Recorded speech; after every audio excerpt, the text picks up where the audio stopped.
Estas cobras oferecem uma excelente oportunidade de estudar algumas questões muito difíceis, porque estes números aqui não têm precedentes. Nunca se poderá ver um número tão grande delas em outro lugar do mundo. Existem diversas razões envolvendo a superhibernação destas cobras. A maioria dos animais, quando sai na primavera, tem a luxúria do tempo. Estas cobras não têm esta luxúria do tempo. Por isso, elas, de certo modo, trapaceiam o sistema. Com isto, quero dizer que o macho produz seu esperma no outono e o armazena durante o inverno. E quando saem da hibernação na primavera, estão prontos para acasalar imediatamente. Assim que saem, querem cortejar e fertilizar uma fêmea. As fêmeas também trapaceiam o sistema. Estas cobras não conseguem apenas armazenar esperma por 6 semanas. Chegam a fazê-lo literalmente por anos. Assim, esta fêmea poderia produzir descendentes resultantes de um acasalamento de vários anos atrás. Assim que a fêmea sai do covil, ela é abordada por dezenas de pretendentes em potencial. Atraído por seu aroma único, o macho esfrega seu queixo contra a fêmea esperando estimulá-la. Eles criam o que é conhecido como bola de acasalamento em volta de uma única fêmea, uma competição em massa onde poderá haver poucos vencedores. Esta única fêmea pode ser sua única chance de acasalar este ano.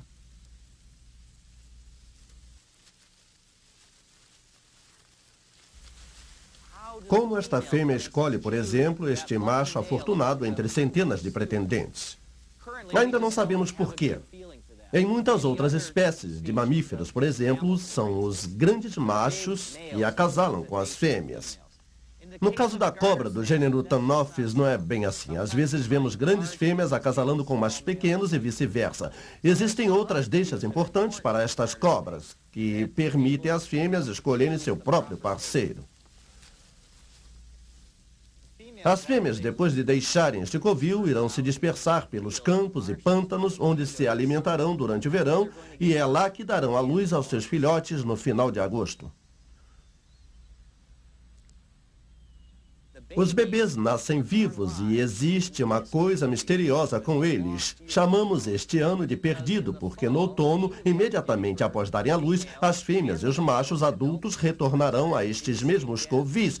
Mas os bebês são um mistério, não sabemos onde eles estão. Não há nenhuma cobra recém-nascida neste covil. Onde estarão elas? Onde eles hibernam neste primeiro ano? Isto é um grande mistério para nós e queremos descobrir.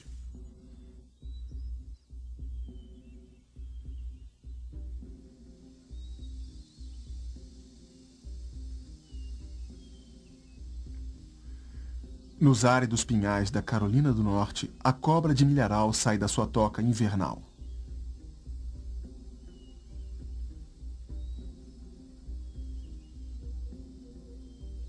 É primavera e ele está pronto para acasalar.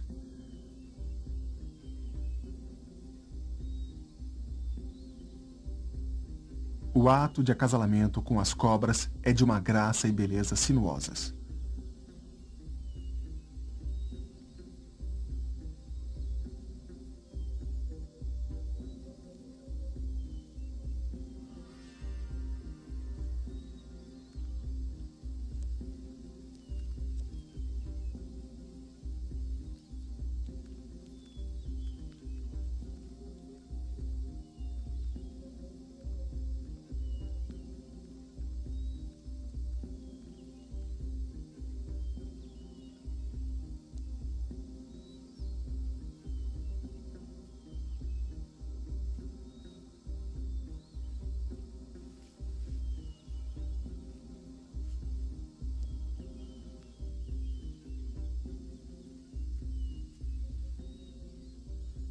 Um mês após o acasalamento, a cobra de milharal fêmea põe seus ovos numa cavidade segura.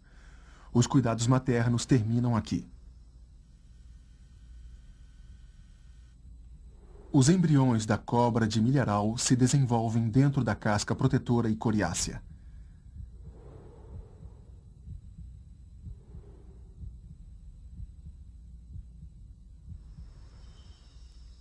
Depois de uns 2 meses, as jovens cobras de milharal quebram suas cascas.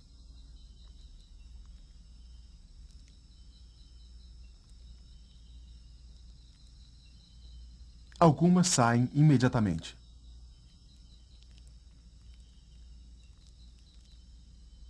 Outras podem esperar vários dias antes de porem suas cabeças para fora sozinhas.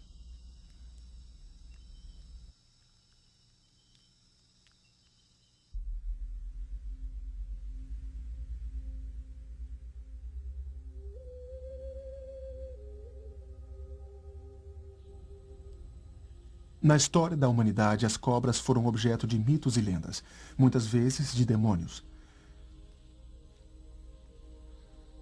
No Jardim do Éden, o mal foi incorporado na forma de uma serpente condenada por Deus a arrastar-se em seu ventre eternamente.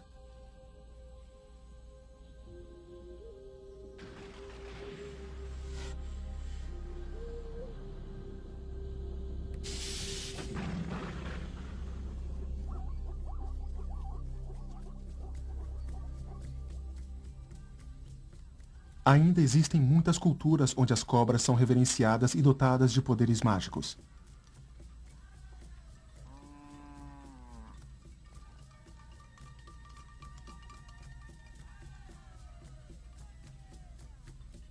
No norte do Transvaal, da África do Sul, está sendo realizado um ritual humano de fertilidade.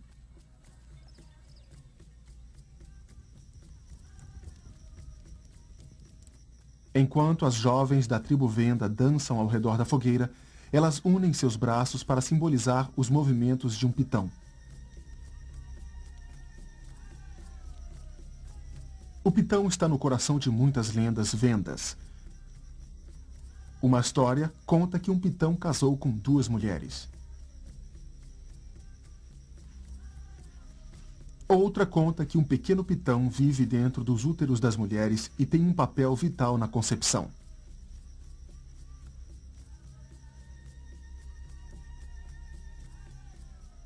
Para os Vendas, a cobra é uma força potente de vida e não um espírito maligno.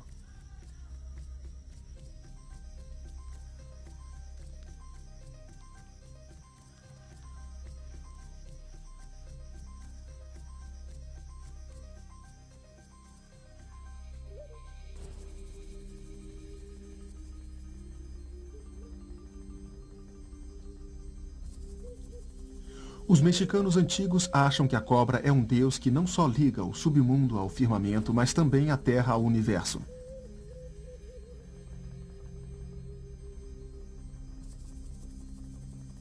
Na linguagem destas civilizações perdidas, a constelação de Escorpião era chamada de Amaru, que significa cobra. A constelação tinha uma influência espiritual sobre toda a cultura da América Central e do Sul.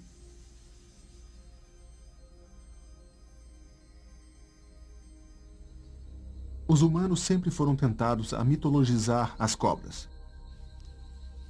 Não é difícil ver por quê. Os ancestrais das cobras surgiram de uma experiência evolutiva que as deixou sem membros.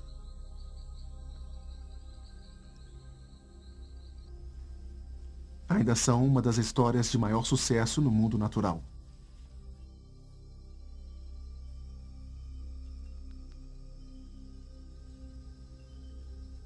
As cobras estão na Terra há milhões de anos e deverão continuar por muitos outros milhões de anos enquanto ninguém interferir. Não há razão para crer no contrário. Elas são extremamente bem adaptadas ao meio ambiente em que vivem.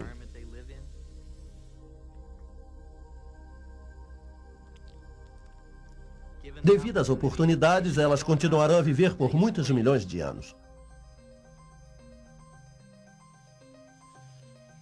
Mistério para nós e queremos descobrir.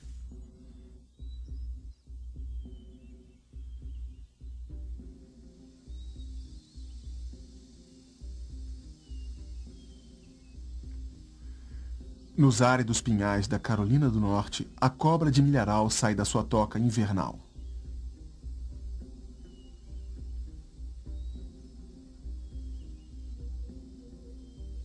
É primavera. E ele está pronto para acasalar.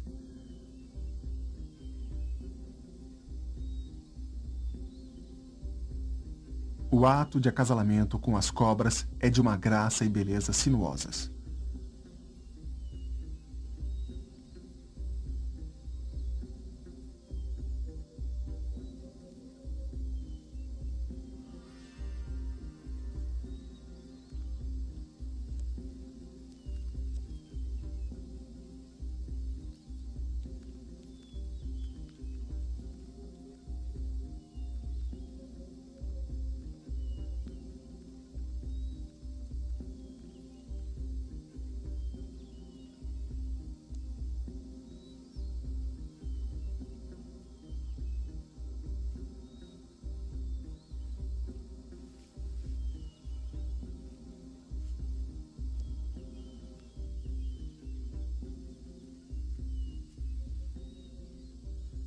Um mês após o acasalamento, a cobra de milharal fêmea põe seus ovos numa cavidade segura. Os cuidados maternos terminam aqui. Os embriões da cobra de milharal se desenvolvem dentro da casca protetora e coriácea.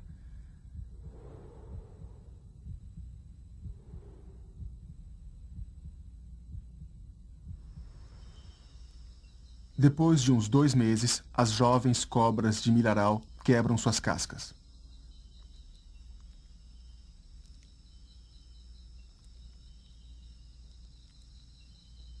Algumas saem imediatamente.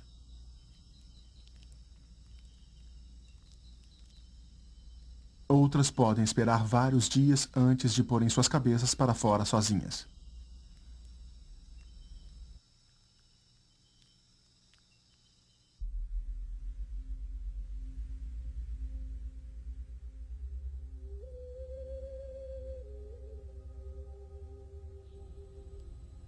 Na história da humanidade, as cobras foram objeto de mitos e lendas, muitas vezes de demônios. No Jardim do Éden, o mal foi incorporado na forma de uma serpente condenada por Deus a arrastar-se em seu ventre eternamente. Tido como bola de acasalamento em volta de uma única fêmea, uma competição em massa onde poderá haver poucos vencedores. Esta única fêmea pode ser sua única chance de acasalar este ano.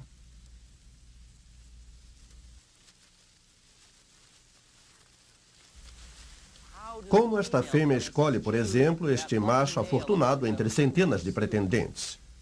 Ainda não sabemos por quê. Em muitas outras espécies de mamíferos, por exemplo, são os grandes machos que acasalam com as fêmeas. No caso da cobra do gênero Thanophes, não é bem assim. Às vezes vemos grandes fêmeas acasalando com machos pequenos e vice-versa. Existem outras deixas importantes para estas cobras, que permitem às fêmeas escolherem seu próprio parceiro. As fêmeas, depois de deixarem este covil, irão se dispersar pelos campos e pântanos, onde se alimentarão durante o verão, e é lá que darão à luz aos seus filhotes no final de agosto. Os bebês nascem vivos e existe uma coisa misteriosa com eles. Chamamos este ano de perdido, porque no outono, imediatamente após darem à luz, as fêmeas e os machos adultos retornarão a estes mesmos covis.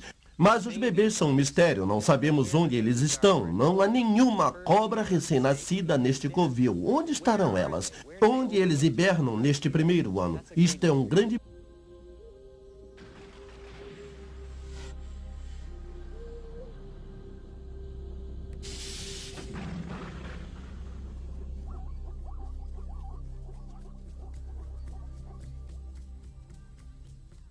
Ainda existem muitas culturas onde as cobras são reverenciadas e dotadas de poderes mágicos.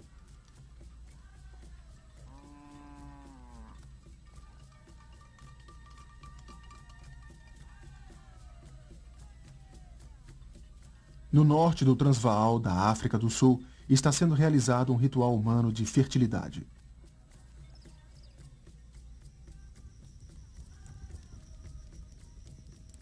Enquanto as jovens da tribo Venda dançam ao redor da fogueira, elas unem seus braços para simbolizar os movimentos de um pitão. O pitão está no coração de muitas lendas vendas. Uma história conta que um pitão casou com 2 mulheres. Outra conta que um pequeno pitão vive dentro dos úteros das mulheres e tem um papel vital na concepção.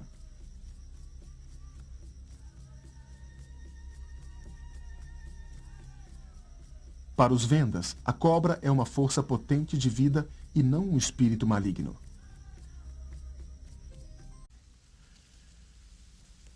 Estas cobras oferecem uma excelente oportunidade de estudar algumas questões muito difíceis, porque estes números aqui não têm precedentes. Nunca se poderá ver um número tão grande delas em outro lugar do mundo. Existem diversas razões envolvendo a superhibernação destas cobras. A maioria dos animais, quando sai na primavera, tem a luxúria do tempo. Estas cobras não têm esta luxúria do tempo. Por isso, elas, de certo modo, trapaceiam o sistema.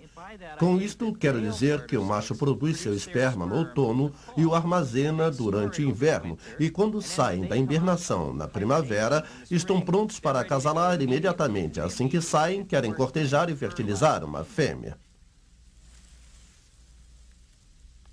As fêmeas também trapaceiam o sistema. Estas cobras não conseguem apenas armazenar esperma por 6 semanas. Chegam a fazê-lo literalmente por anos. Assim, esta fêmea poderia produzir descendentes resultantes de um acasalamento de vários anos atrás. Assim que a fêmea sai do covil, ela é abordada por dezenas de pretendentes em potencial. Atraído por seu aroma único, o macho esfrega seu queixo contra a fêmea esperando estimulá-la. Eles criam o que é conhecido